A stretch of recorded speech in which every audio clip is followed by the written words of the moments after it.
مساء الخير يا حضرة الدكتورة، لو سمحتي ابني مودي وقع من على المرجيحة وبيقول رجله وجعاه قوي ومش عارفين وورمة، ممكن حضرتك تشوفيها؟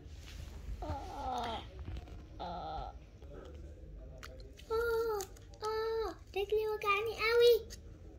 ما تقلقش يا أستاذ شريف، احنا دلوقتي هنكشف عليه وهنشوف فيه ايه وان شاء الله يكون خير.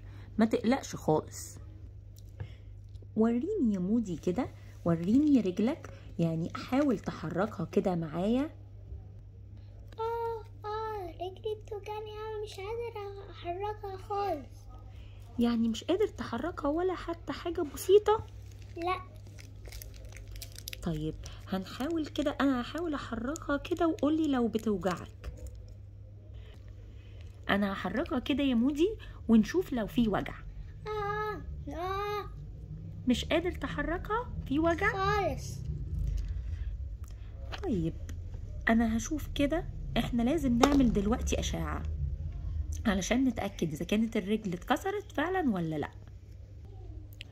حضرتك اعملي كل اللازم، كل اللي حضرتك شايفاه اعمليه، بس اهم حاجة مودي ابني يبقى كويس. ما تقلقش يا أستاذ شريف، إن شاء الله هيبقى كويس، وحتى لو في كسر إن شاء الله هنجبس له رجله، بس المفروض ما كانش يتشاقى كده من الأول. احنا فعلا عملنا أشعة ونتيجة الأشعة طلعت إن فعلا في كسر في الرجل. يعني إيه؟ يعني أنا مش عارفة أتحرك تاني؟ لا يا مودي مش للدرجة دي، انت بس هنجبسها لك وهنقعد، للأسف هنقعد شهر كامل في البيت، مش هنقدر نتحرك ولا نلعب. ايه ده بجد؟ ليه كده؟ انا كنت عايزة العب مع اصحابي. هنعمل ايه يا مودي؟ مش انت اللي اتشقيت من الأول؟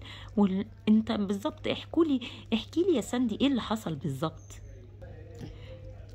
احنا حضرتك كنا رايحين حديقة جديدة وكان فيها مرجيحة اللي انا بحب العبها قوي، وركبنا انا ومودي. في الاول كنا بنحرك بالراحة شوية، بعد كده مودي قال لي انا عايز احرك جامد قوي، قلت له مش هينفع.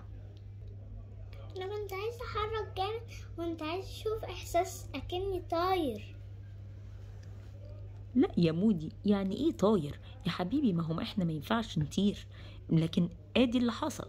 المشكلة ان انت لما وقعت جامد على رجلك فرجلك اتكسرت، فدلوقتي للأسف ان انت هتضطر نجبسها وهتبقى قاعد في البيت لمدة شهر كامل.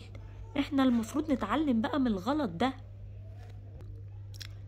انا كده هو عملت الجبس يا مودي، بس اهم حاجة لازم تسمع بقى الكلام وما نتحركش كتير، وكمان ناخد كل الادوية اللي انا قلتلك عليها.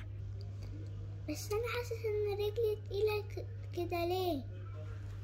معلش يا مودي، هي هتبقى تقيلة كده شوية لحد ما تخف، بس اهم حاجة ان احنا نمشي على كل الادوية وما نتحركش كتير علشان تبقى كويسة.